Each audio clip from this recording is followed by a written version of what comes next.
이 저녁 이 시간에는 새로운 마음이라는 제목으로 하나님의 말씀을 전하도록 하겠습니다. 제가 예전에 친구들과 자주 갔던 한식집이 있습니다. 그곳은 회전하면서 한식이 나오는 게 아니라 칠첩밥상을 주는 곳이었어요. 거기서는 직접 도정한 쌀로 밥을 지어서 주기도 하죠. 그런데 그때 5년 전이니까 그때 가격이 7,000원이었어요. 엄청 싸게 팔면서도 막 지어낸 밥, 그것으로, 그리고 또한 항상 반찬, 생선, 고기, 전 이렇게 나와요. 그래서 칠첩이라고 하는데 말도 안 되는 가격에 팔고 있었습니다. 그래서 친구들과 자주 데려가고 자주 갔었어요. 그런데 제가 사역을 나가고 몇 년 흐른 뒤에 다시 그곳을 찾았어요.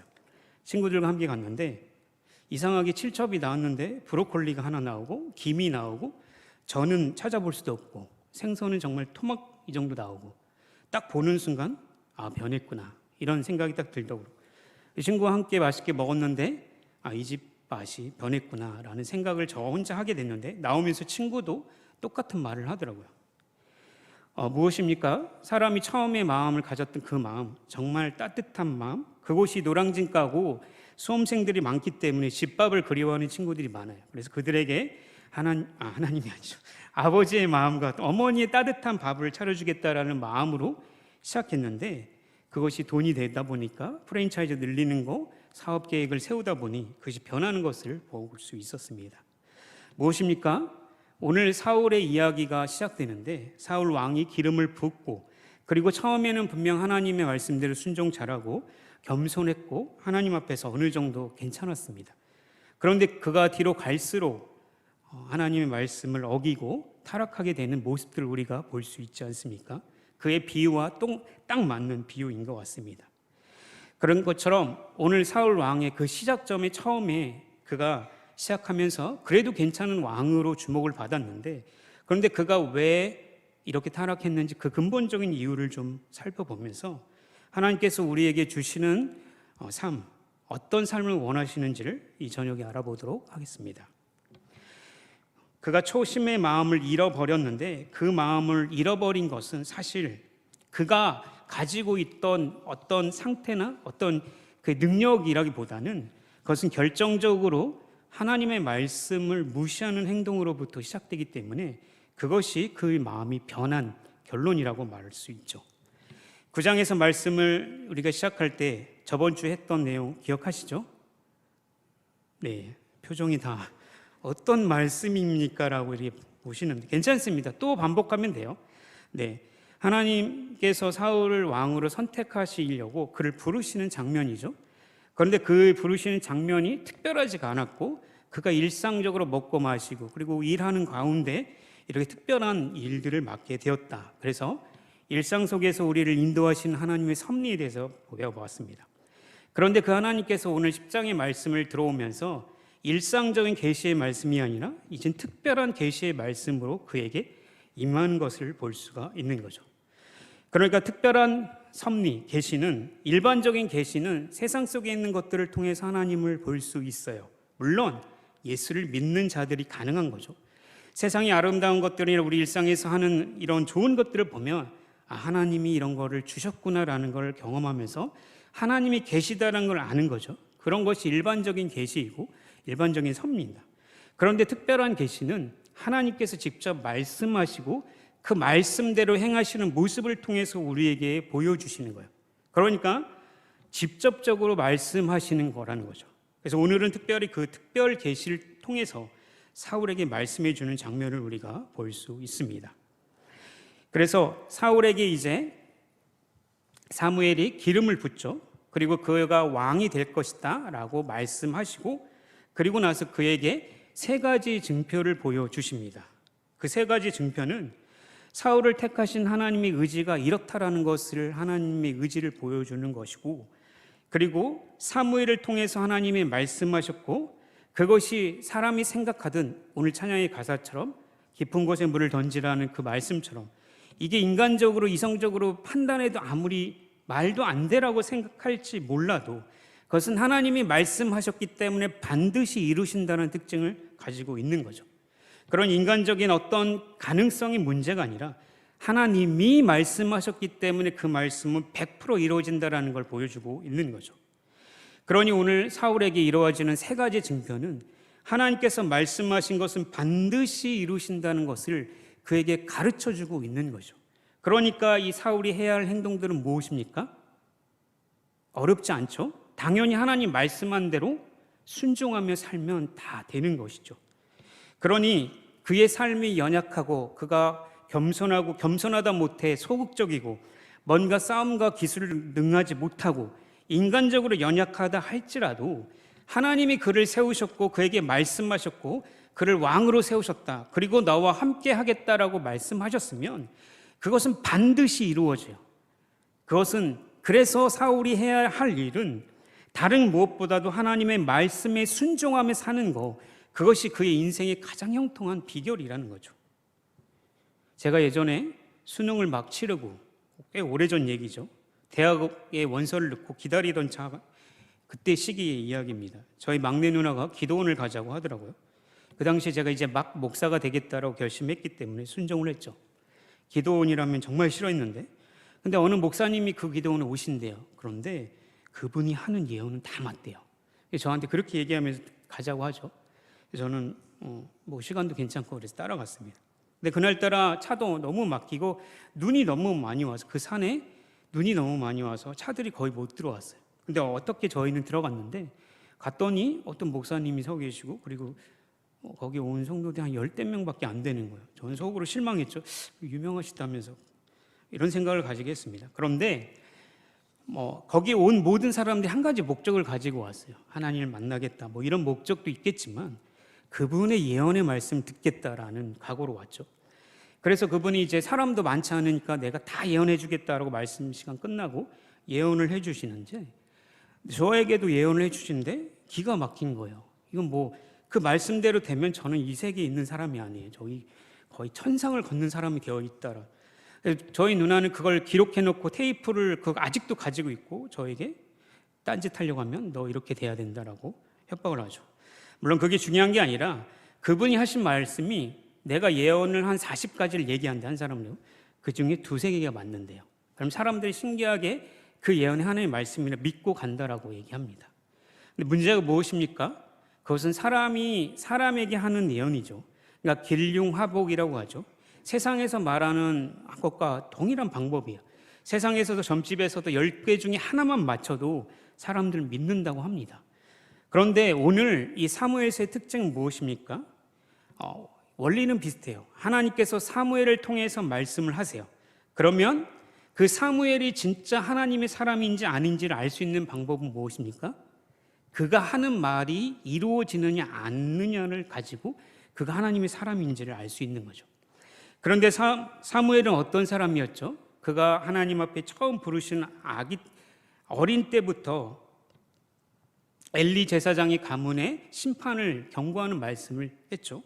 그게 그대로 맞아떨어지고, 그리고 모든 이스라엘 사람들이 사무엘의 말은 하나님의 말씀이다라고 다 믿게 되는 결과가 있는 거죠.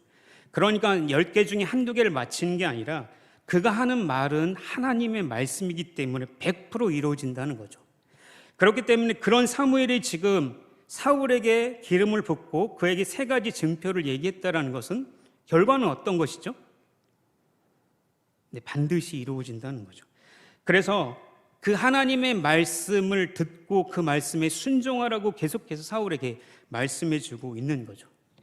그런데 그 당시에는 기름을 붓는 이 행위 자체는 사실 더 높은 권위자가 낮은 권위자에게 붓는 것이 기름 붓는 행위죠.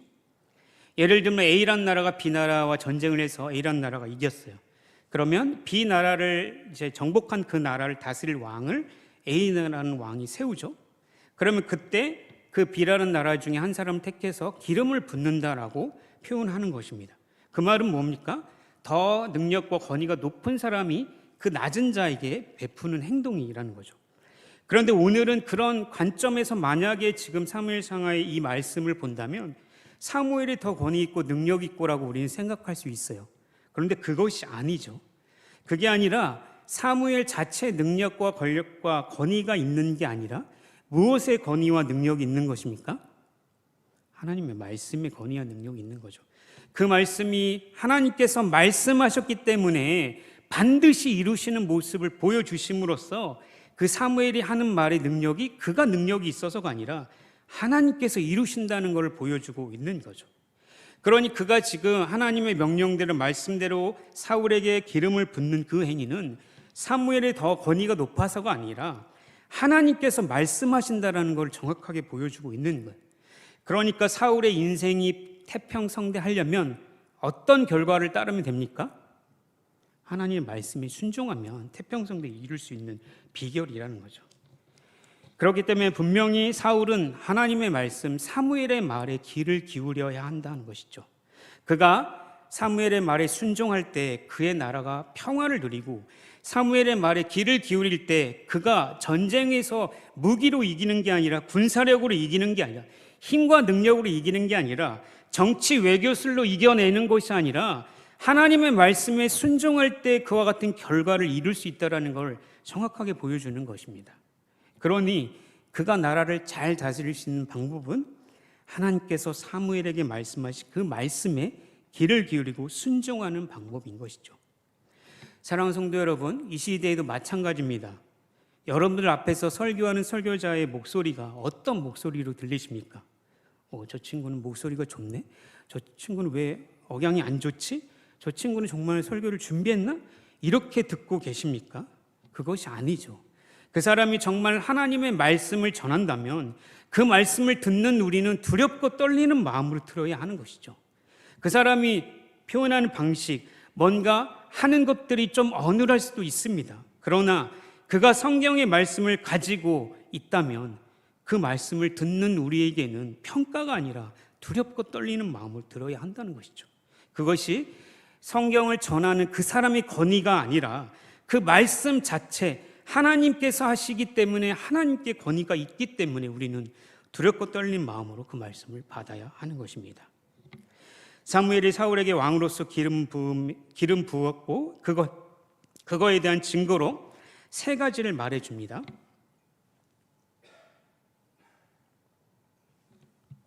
특별하게 나타나는데 그것이 이제 사울에게 세 가지 예언으로 나타나는데 첫 번째가 무엇입니까? 2절 말씀에 보니까 네가 이제 내려가다가 라헬의 무덤에 갈 거야. 그곳에 두 사람을 만날 거야. 한 사람도 아니고 두 사람을 만난다고 얘기하죠. 그리고 그들이 들려주는 그 소식은 암나기를 다 찾았다. 그런데 너의 아버지가 너희를 걱정한다라는 말이었죠. 그리고 나서 또 내려가다 보면 세 사람을 볼 거다. 다보리 상수리 나무라는 근처에 가면 세 사람을 볼 것인데 염소 새끼 세 마리를 데리고 가는 사람, 빵 세 덩이를 든 사람, 포도주 가죽 부대를 메고 가는 사람을 볼 것이다 라고 얘기하죠. 그리고 마지막 하나님의 산으로 가다 보면 블레셋 영문, 그러니까 블레셋 수비대죠. 그 적군의 수비대가 있는 그곳으로 갈 때 거기서 이제 검은 고를 뜯고 소굴을 치고 피레를 불고 수금을 치면서 예배하기 위해서 하나님께 가는 자들, 선지자들의 무리를 볼 것이다 라고 말씀하면서 그때 여호와의 영이 너에게 크게 임하서 너도 그 예언한 세 사람과 똑같이 예언할 것이다 라고 말씀하시죠. 그런데 신기하게 사울은 집으로 내려가는 도중에 이와 같은 일을 그대로 경험하게 됩니다. 그런데 첫 번째 라헬 무덤에 갔다, 그리고 다보리 상수리 나무를 갔다라는 그 의미는 정확하게 어떤 의미인지는 알 수 없어요. 그런데 가장 중요한 것은 하나님께서 말씀하신 말씀이 그대로 응했다라는 것을 보여주고 있는 거죠.